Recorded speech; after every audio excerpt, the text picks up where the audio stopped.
你認真望下呢個世界，你有冇發覺，往往最容易晚年過得能良，落得一場空嘅人，偏偏就係前半生最善良、最為人着想嘅老好人。你身邊有冇呢種人？年輕嗰陣咩都讓，咩都俾，咩都頂硬上，人哋話佢好人，一個讚佢賢惠，讚佢顧家，讚佢仁義。但係去到60歲、70歲，你再望多佢一眼，佢屋企冷冷清清，子女對佢愛理不理，甚至埋怨佢呢樣做得唔好，嗰樣做得唔夠。佢一世人嘅善良換嚟嘅係一場空虛同心寒。呢個唔係命運嘅玩笑，呢個係天道嘅因果。你聽住，我今日就同你講透呢個道理，講埋一件好多好多善良人一生都做緊，但自己完全唔知，就係節選自己福報嘅傻事。呢件傻事講出嚟，好多人心裏面會震一震。佢就係替人擔消業障，過度介入他人嘅命數。你可能會問，我幫自己屋企人，幫自己嘅仔個女，都叫做搶咗人哋嘅福報。呢個問題你要慢慢諗，唔好心急去否定佢。天道呢樣嘢講嘅係陰陽平衡，講嘅係一啖砂糖一啖屎。人生要遭過幾多苦，先至配得起幾多甜。呢個係一個人靈魂修行嘅必經之路。你今日代替咗佢受苦，即係你偷走咗佢應該要行嘅一段路，你偷走咗佢應該要跌嘅一跤。你以為你救咗佢，其實你只不過將佢應該學識嘅嘢強行掠奪咗。呢個唔係慈悲，呢個係越界。你話你係佢阿媽，你唔可以望住個仔埋窮唔理。我明，我完全明。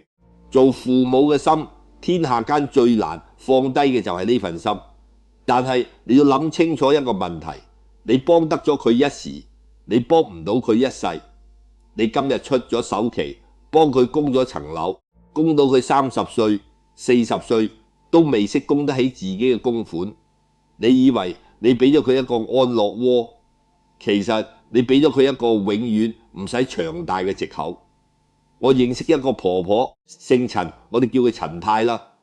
陳太由後生嗰陣做到60幾歲先退休，喺工廠捱，喺茶樓捱到隻手指公變晒形，風濕痛到連筷子都揸唔穩。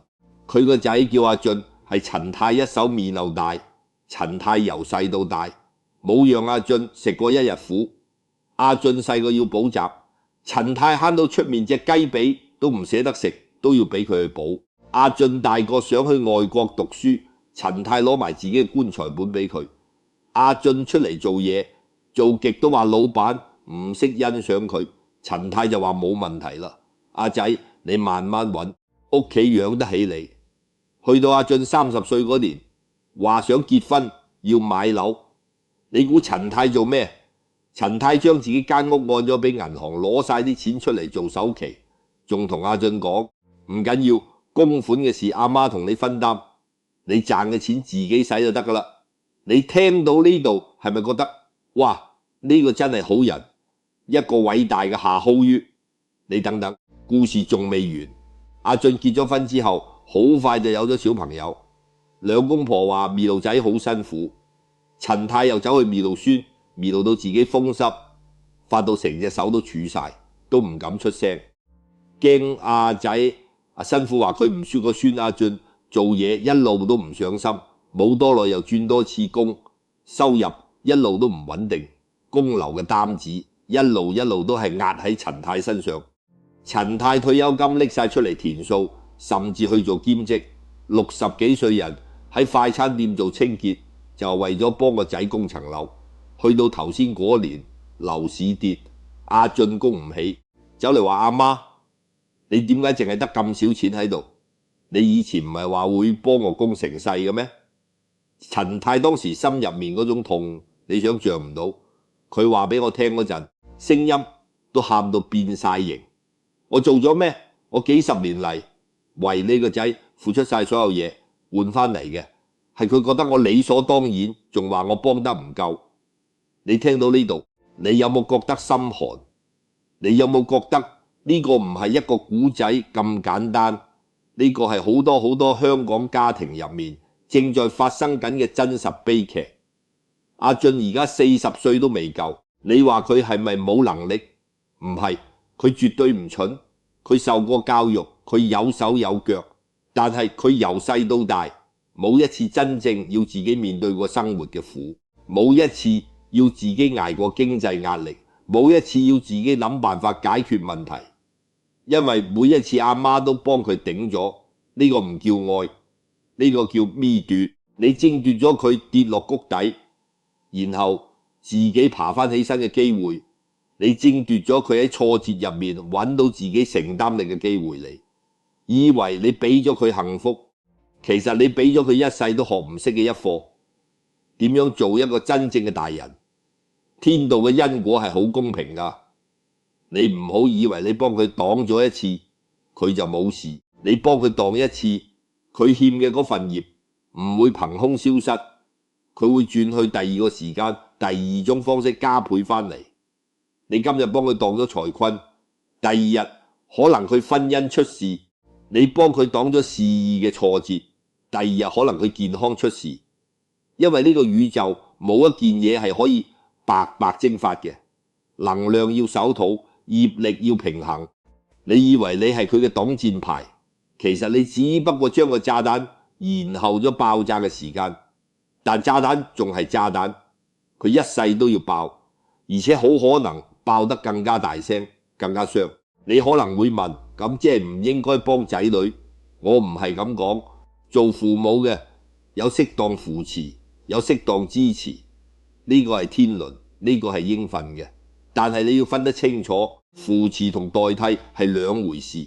扶持係你喺佢跌低嗰陣，第一隻手等佢自己企翻起身；代替係你直接幫佢企埋起身，跌都唔俾佢跌，你成世人幫佢擋，佢一世都唔會識行路，佢一世都以為地上冇石頭，直至有一日你唔喺度，或者你冇能力再幫佢嗰陣，佢先發現原來自己連一步路都行唔穩。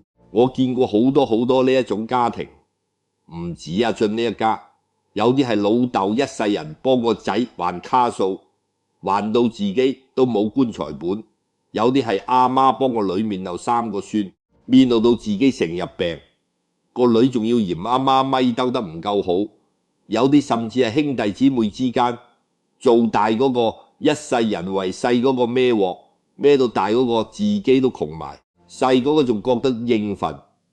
呢啲全部都係同一個道理。你以為你係慈悲，其實你係擾亂咗天道嘅安排。你以為你救咗佢一命，其實你揸住佢應該行嘅修行路，唔俾佢自己行完。我想同你講一句好重嘅說話，你聽住：待人受苦，即是鴉奪他人成長嘅福報。你幫得越多，你唔係俾緊佢福，你係搶緊佢嘅命數，你係阻緊佢真正需要嘅嗰次跌。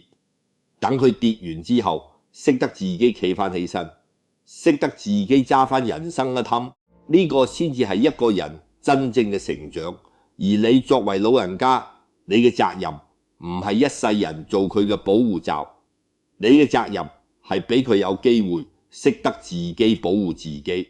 你以為你可以幫佢擋一世，擋唔到。你今日60幾歲仲有力幫佢頂，你去到70幾歲、80幾歲呢？你去到病咗行動不便嗰陣呢？你去到唔喺呢個世界嗰陣呢？佢仲識唔識自己面對？如果你一世人都冇俾過機會佢跌低過爬起身過，佢到時候仲有幾多能力去承受人生真正嘅風浪？你嘅善良如果冇智慧做底，最後換嚟嘅唔止係你自己晚年懶涼，仲會係害咗你最愛嘅人，一世都企唔起身。我知道講到呢度，好多做父母嘅心入面已經有啲刺痛。你可能會諗翻自己呢幾廿年，究竟有幾多次你係咁樣一路幫緊、等緊、頂緊，而你以為呢個係愛，原來可能佢係一種折損。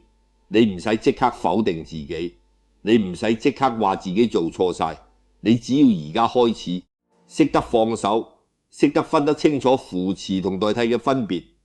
天道仍然係俾機會你嘅，仍然係俾機會你哋兩個人重新學識點樣行返一條屬於自己嘅路。如果你而家心入面都有啲隱隱作痛，覺得自己一直以來都好似幫錯咗人，不妨先撳個訂閱，留意住我哋命數觀天。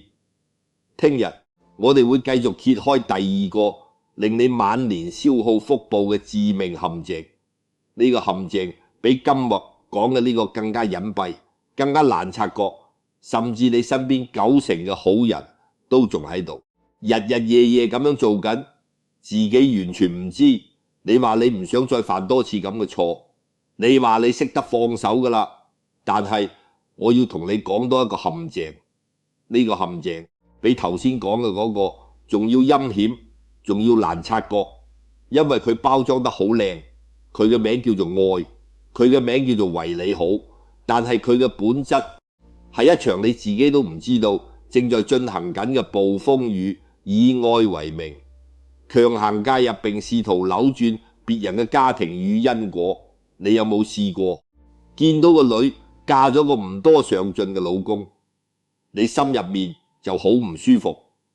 你有冇試過見到個仔娶咗個新抱，覺得佢唔識湊仔唔識理家，你就成日想出聲教下佢？你有冇試過聽到仔女兩公婆嗌交，你就即刻企埋一邊話俾你個仔聽，你老婆咁樣唔啱，你要企硬啲，或者反過嚟話俾你個女聽，你老公咁樣冇用，你唔好由得佢。你講呢啲說話嗰陣，你嘅出發點係咪為咗仔女好？係，我信，我完全信你係為咗佢哋好。但係你要明白一個道理，人同人之間最緊要嘅係一份界限感，尤其係後輩嘅婚姻，尤其係人哋屋企嘅家事。你唔係男主角，你唔係女主角，你連配角都唔係。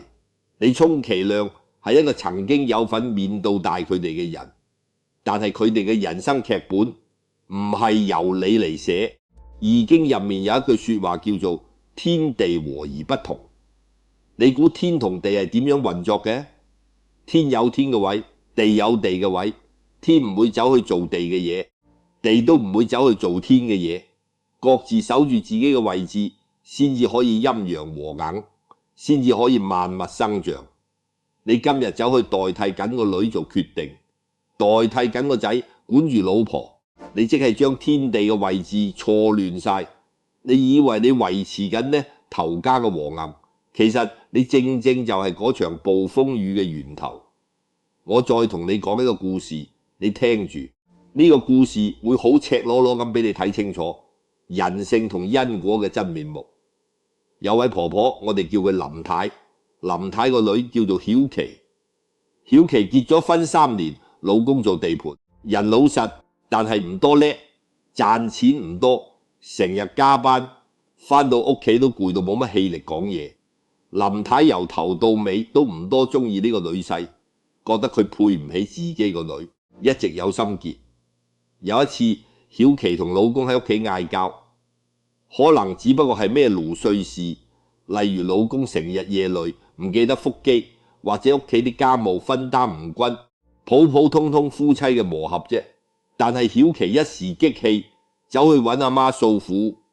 林太一聽完，即刻火都嚟埋，即刻打電話俾個女婿，鬧咗佢一輪，話佢冇心機理個家，話佢配唔起個女，話佢咁樣做人老公真係失敗。個女婿當時冇出聲，但係心入面已經好唔舒服。林太仲未收手，第二日又打俾曉琪，話呢個男人唔啱你噶，你當初就唔應該同佢一齊。你聽阿媽講，你唔好咁易心軟，你要企硬啲。你估點？曉琪同老公1個星期之後，兩公婆自己傾掂咗，重新和好，甚至比之前仲要恩愛。因為兩個人喺呢次爭執入面，反而學識咗點樣去溝通，點樣去互相體諒。但係林太呢一輪操作已經俾晒個女婿知道佢，老爆記住呢一次，佢對呢個外母已經留咗一條好深好深嘅刺，去到後尾，曉琪兩公婆行埋一齊嚟同林太講：阿媽，我哋兩個已經冇事㗎啦，你唔使再理啦。你估林太係咪好開心？唔係，佢反而覺得好委屈。佢話：我明明係為咗你好，我點解變咗做外人？佢完全唔明白，正正就係因為佢咁樣強行介入，令到個女婿由嗰次開始對佢又敬又怕又疏遠，慢慢連曉琪都開始減少同阿媽講屋企事，驚阿媽一聽到就又衝出嚟搞事。過多幾年，曉琪同老公搬咗去第二頭，一年都返唔到幾次外母屋企。林太一個人喺屋企，成日喺度話我以前咁殺佢，點解而家佢咁疏遠我？你聽到呢度，你有冇覺得好稀罕啊？你有冇試過為咗屋企人或者朋友出頭，結果人家兩公婆和好如初，反而把你當成外人？如果你有呢種委屈，不妨喺留言區寫低你嘅經歷，等我哋一齊喺呢度慢慢化解咗呢份鬱結。因為我相信睇緊呢條片嘅你，好大機會或多少都試過類似嘅位。我想你明白一個好深好深嘅道理，叫做法不孤喜，因緣所生。曉琪會遇到呢個老公唔係偶然，係佢自己嘅福報、業力、因緣感召翻嚟嘅。佢哋兩個之間會有嗰次爭執，係佢哋命數入面注定要行過嘅一段磨合期。行完呢段路，佢哋嘅感情先會更加穩固，先會更加識得珍惜對方。你以為呢個女婿唔啱心水，其實佢哋嘅相遇，佢哋嘅相處係曉琪自己人生因果嘅一部分。你有咩資格去話呢個安排啱定唔啱？你可能會問，咁我哋做父母個見到仔女受委屈就咩都唔做，眼白白望住？我唔係咁講。你可以關心，你可以問候，你可以喺佢哋主動嚟揾你嗰陣，俾佢哋一個擁抱，俾佢哋一杯暖水，聽佢哋講，但係唔好急住去判斷，唔好急住去話邊個啱邊個錯，更加唔好走去介入佢哋處理緊嘅事。你嘅角色唔係裁判，你嘅角色唔係拯救者，你嘅角色係一個穩定嘅、有智慧嘅、識得守住分寸嘅長輩，守住自己嘅主位。呢句說話你要記喺心。乜嘢叫主位？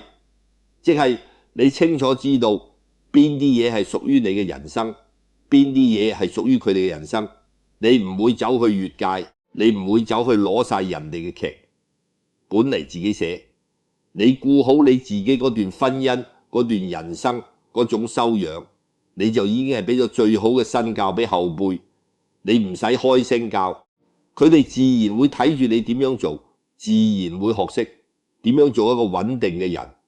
你今日越戒得越多，你晚年嘅氣運就跌得越快，因為你搞亂咗嘅，唔止係人哋兩公婆之間嘅平衡，仲搞亂咗你自己同仔女之間嘅那份信任。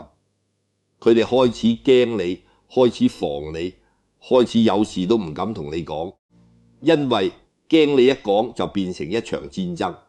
你嘅晚年本應該係最多人陪最多人蝕嘅時候，卻因為你一次又一次咁樣強行介入，換嚟嘅係一個又一個嘅疏遠，一個又一個嘅隔間。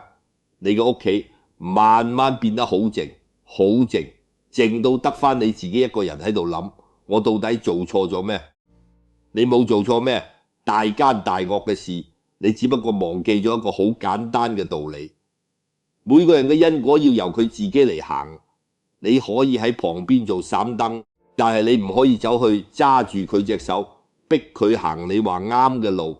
你越係想控制，你越係想扭轉，你嘅晚年家和就越會喺你手上一點一點咁樣被你自己親手拆散。你話你已經明白唔應該搶咗仔女嘅修行功課，唔應該越界去介入人哋嘅因果，但係我要同你講一個更加深層更加隱蔽嘅陷阱。呢個陷阱幾乎每一個做父母嘅人都逃唔過，佢嘅名叫做施恩忘報。把付出當成群耕他人嘅情感債券。你有冇試過喺心入面靜靜地計緊一條數？呢條數你唔會講出口，但係佢日日夜夜都喺你心入面滾動。我幫佢供咗層樓，我寄咗佢個仔10年，我為咗呢頭家捱咗幾多年，風濕捱咗幾多晚失眠，我付出咗咁多，佢而家點解唔識得感恩？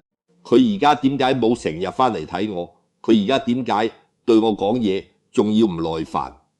你有冇試過講嘢嗰陣唔知不覺就會加多一句：我以前為你做咗咁多，你知唔知阿媽當年係點捱過嚟？你而家咁樣係咪對得住我？